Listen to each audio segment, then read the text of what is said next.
Selamat datang, selamat datang. Tutorial kali ini gue akan mencoba ngajarin cara membuat suara, cara membuat hidup menjadi lebih berwarna ya. Kali ini dengan cara menghasilkan suara sendiri. Mungkin bisa ngasih efek suara ke kehidupan sehari-hari sehingga jadi lebih menarik ya.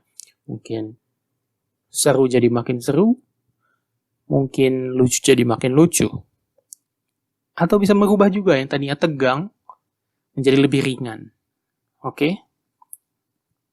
Jadi suaranya adalah bunyi, kalau ditulis mungkin bunyinya adalah pop ya. Terutama dalam ejaan berbahasa Inggris biasanya bunyinya pop.